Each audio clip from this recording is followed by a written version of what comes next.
শোন, কালকে কন্ট্রাক্টর এলে কবি মালগুলো যাতে সরাই ফেলে। আর ভাটার কি অবস্থা, নতুন ইট নামছে? ভাই ওর দেখলাম যা অর্ধেক বাকি আছে। আচ্ছা, কে? সালাম আলাইকুম কাকা। ওয়ালাইকুম আসসালাম। ওইগুলো ফালাইতে কষ্ট নাই? হ্যাঁ, কালকে কন্ট্রাক্টর সরাই ফেলবো। মধু কই রে, কই গেছে? মধু ভাই তো মাছের বিলে গেছে, মাছ উড়াইতেছে ওই জায়গায়। কখন গেছে? আইবো কখন? ওই তো কয়দিন আগে আয় পড়ছে। হ্যাঁ,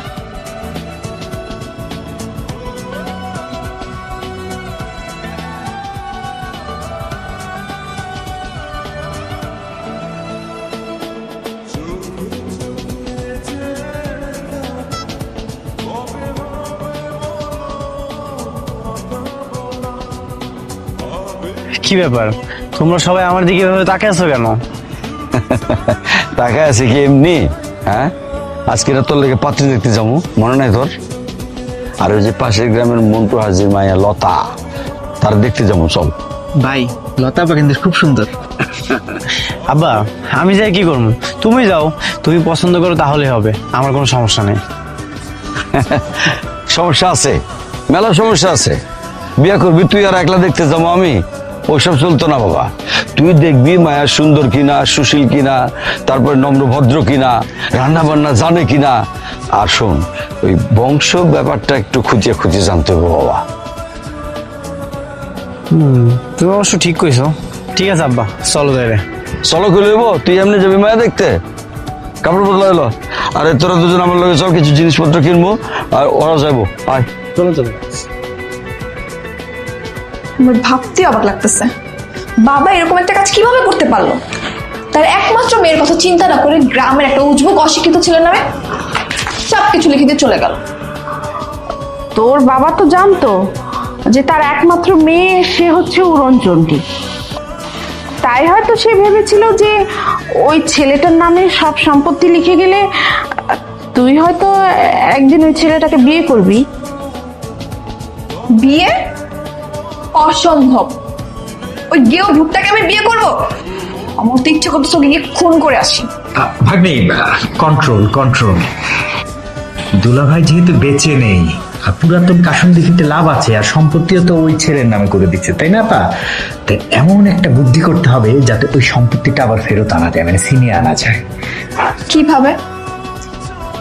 107 বিঘা সম্পত্তি, ঢাকার 3টা প্লট, কখনো দিবে ওই ছেলে ফেরত? কখনোই দিবে না। জানি দিবে না, কিন্তু ছলে বলে কৌশলে ওটা ফেরত আনতে হবে। কিন্তু কিভাবে? ওই ছেলের সাথে তোমার মেয়ের বিয়ে দিয়ে।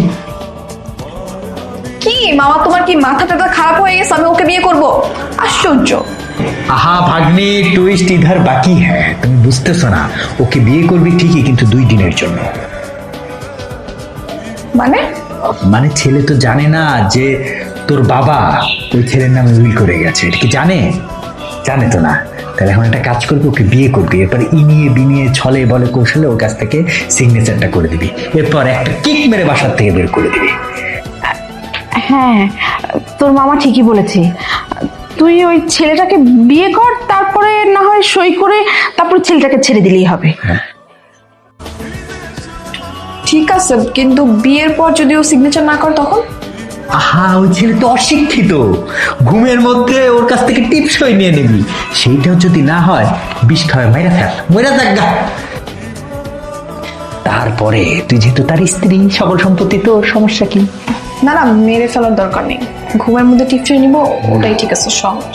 চিন্তা করা যায়, একটা গরিব অশিক্ষিত পাড়ার পোপাড়া এতগুলি সম্পত্তি একা একা ভোগ করতেছে, যেইভাবে হোক ওই সম্পত্তির ফেরত আনতেই হবে।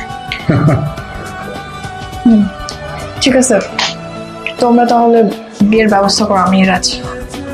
আচ্ছা ঠিক আছে, তাহলে আমি ওনাদের সাথে একটু ফোনে তাহলে কথা বলে নিই। বুঝলি মধু, লতা মায়াটারে দেখলেই তোর পছন্দ হইব। খুবই সুশীল মাইয়া, আর সুন্দরও আছে। আব্বা, আমিও শুনছি লতা বানা নাকি ভালো, সুশীলা মাইয়া। এটা যদি ফোন দিল। হ্যাঁ,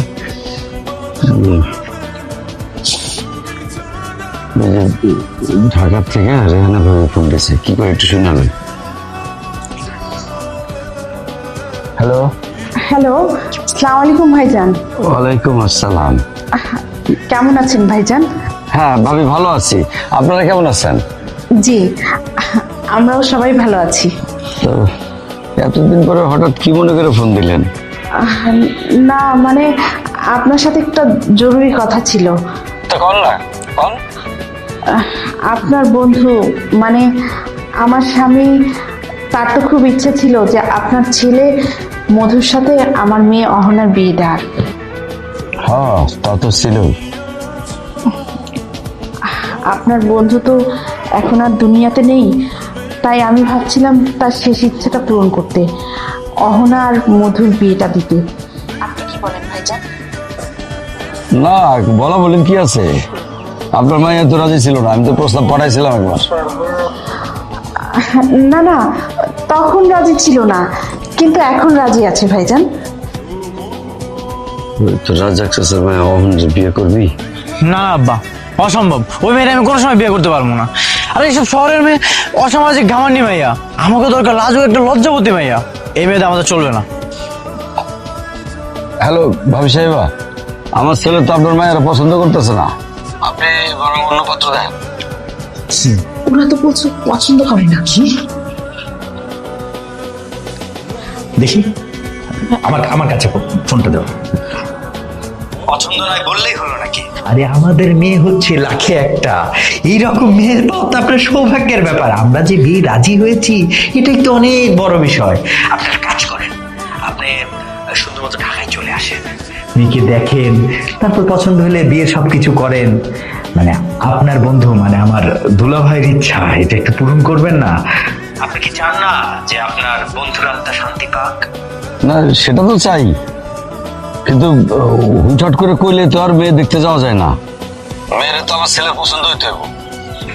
তো আসেন, আমাদের মেয়েকে দেখেন, পছন্দ অবশ্যই হবে। তাহলে আমরা আগামীকাল আসতেছি।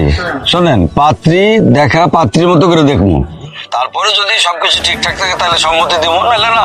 অবশ্যই অবশ্যই, আপনি আসেন, আপনি যা চাবেন তাই হবে। আচ্ছা। এ কি আব্বা, তুমি সম্মতি দিয়ে দিলা? আর সম্মতি দিলাম কই, আমরা কালকে যাবো, পাত্রী দেখবো, পছন্দ হইলে সম্মতি, নাহলে নাই। তাহলে ওই লতা মেয়েটা কি হবো? লতার ব্যাপারটা স্থগিত করলাম আর কি, থাকুক না। ওই এই হাবিল, নিচে যা। তুই এই মিষ্টিটা লতাকে বাড়িতে দিয়া আর বাপরে কোষ যে চাচার একটু সমস্যা হয়েছে, আগামী সপ্তাহে দেখতে আসবো। ঠিক আছে। চল। ঠিক আছে, চল।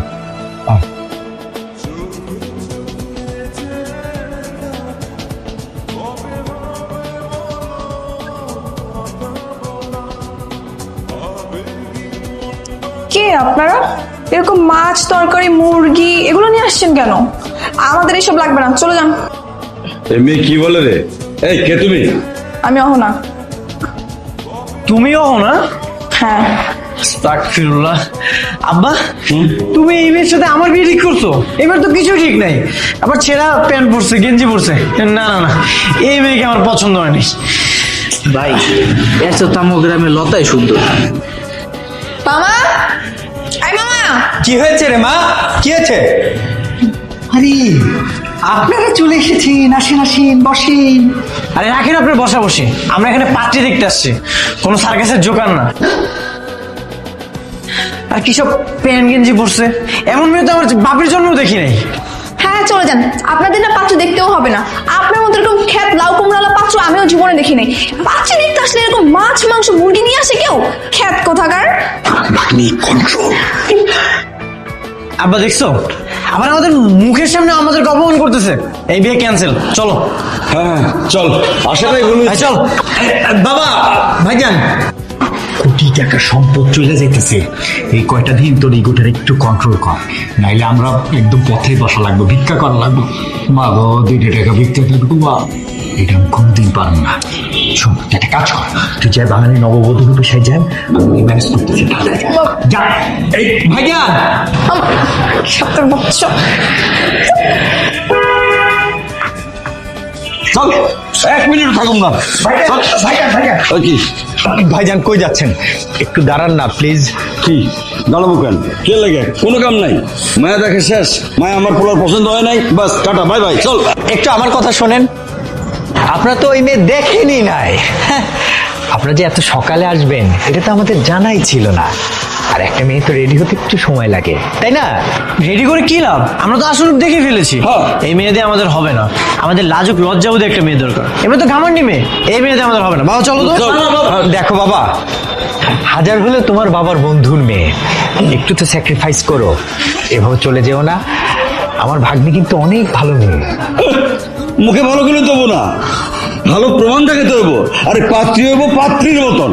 ও এই ব্যাপার। আচ্ছা আপনার ভিতরে আসুন, আমি কথা দিচ্ছি আমার ভাগ্নিকে একদম নববধূ রূপে বাঙালি মেয়ের সাজে এনে আপনাদের সামনে হাজির করব। ঠিক আছে, একটা সুযোগ তো দেওয়া যায়। শাড়ি পরার পর যদি একদম খাঁটি বাঙালি মেয়ের মতো দেখায় তাহলে আমরা ভেবে দেখবো। হ্যাঁ হ্যাঁ হ্যাঁ, তাই হবে, একদম বাঙালি নববধূ রূপে। আসেন না, এই তোমরা আসো আসো, আসেন আসেন, আসো বাবা আসো, আসো বাবা আসো। ঠিক আছে, নে, এটা আমার শাড়ি। আমি জীবনে কখনো শাড়ি পরেছি? এখন এই গিয়ে উজপুকগুলোর জন্য আমাকে শাড়ি পরতে হবে? জীবনে কিছু পেতে হলে কিছু দিতে হয়, আর কোটি টাকার সম্পত্তি পেতে হলে এখন মাথা ঠান্ডা করে একটু অভিনয় করে যা, তা না হলে কিন্তু সব শেষ। কি করতে হবে? শাড়ি পরতে হবে, কিন্তু আমি তো শাড়ি পরতে জানি না, কি করব? আচ্ছা ঠিক আছে, আমি পরিয়ে দিচ্ছি, ওঠ, কোনো চিন্তা নেই, আয়। ও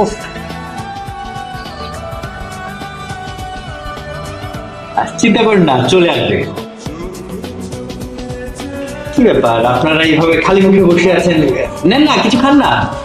না খাবো খাবো, আগে আমরা পাত্রী দেখি তারপর খাবো। ঠিক আছে, আমার নিজের ভাগ্নি বলে বলতেছি না, আমার ভাগ্নি হচ্ছে লাখে একটা, এরকম মেয়ে খুঁজে পাওয়া বিরল। আপনারা দেখার সাথে সাথে পছন্দ হয়ে যাবে। আপনাদের যেহেতু পাত্রী পছন্দ আছেই, তাহলে একটা কাজ করি, আজকে কাজী ডেকে নিয়ে আসি, আজকে বিয়েটা হয়ে যাক নাকি? এই মেয়ে এত তারা কিসের? এখনই কাজে ডাকাডাকি শুরু করে দিয়েছেন। আগে মেয়ে আসুক, মেয়েকে দেখবো, জিজ্ঞাসাবাদ করব, তারপর কাজে ডাকাডাকি হবে। যদি পছন্দ হয় হাতে চুড়ি পরিয়ে দিব, লোকজনকে দাওয়াত দিব, তাই না? আর যদি না পছন্দ হয় তাহলে এখানেই সমাপ্ত। না না, পছন্দ হবে। আয় মামা আয় আয়, বস বস বস।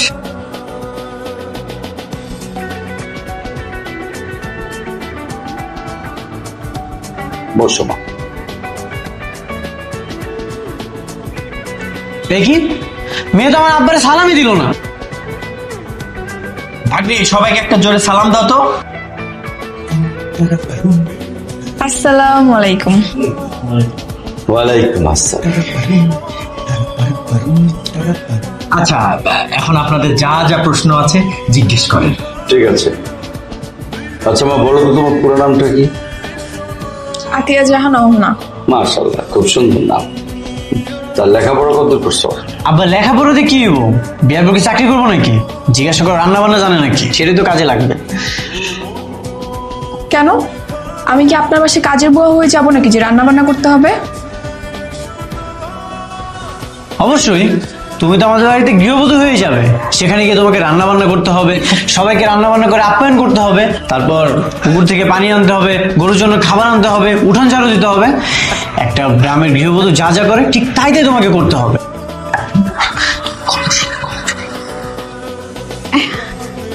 হ্যাঁ হ্যাঁ, আমার মেয়ে সব করতে পারবে। আগে তো ভালো ভালো বিয়েটা হোক। হ্যাঁ, আগে বিয়েটা তো হোক। আচ্ছা ঠিক আছে। মা, আগের প্রশ্ন তো নাম্বার কম পাইলা, এবার তুমি বলো তো দেখি, গান জানো? গলায় সুর আছে? না, আমি গান জানি না। হ্যাঁ হ্যাঁ আব্বা, এ দেখি গান জানে না। আমি কত আশা নিয়েছিলাম, বারান্দায় বসে আমি ভাত খাবো, আমার বউ আমার বাতাস করবো আর গান শোনাইবো, এ তো কিছুই হইলো না। হ্যাঁ, আমি তো ভাবছিলাম আমার লগে তুমি গলা মিলে গজল গাইবা। আমি রোজ সকালে গজল গাই। আচ্ছা যাক, এইটাও তো ফেল করলা। ভাই আমার গ্রামে লতা কিন্তু ভালো গান জানে। শুনছো? আচ্ছা যাক, আরেকটা কাজ করো। আচ্ছা মা, তুমি একটু হাইটা দেখাও তো।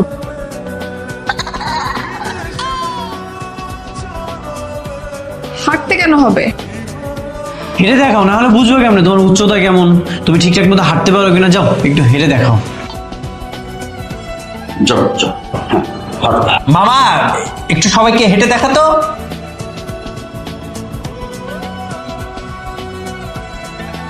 হ্যাঁ যাও যাও মা, হাঁটো।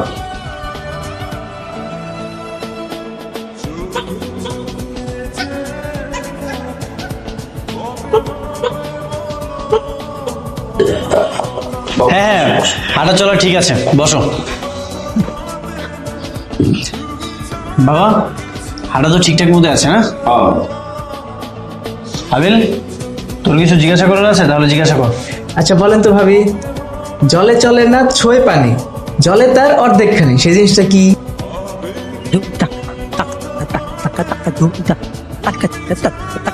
এই তুই তো জানিস, তুই আমাকে বলেছিলি না যে এটা জোনাকি পোকা।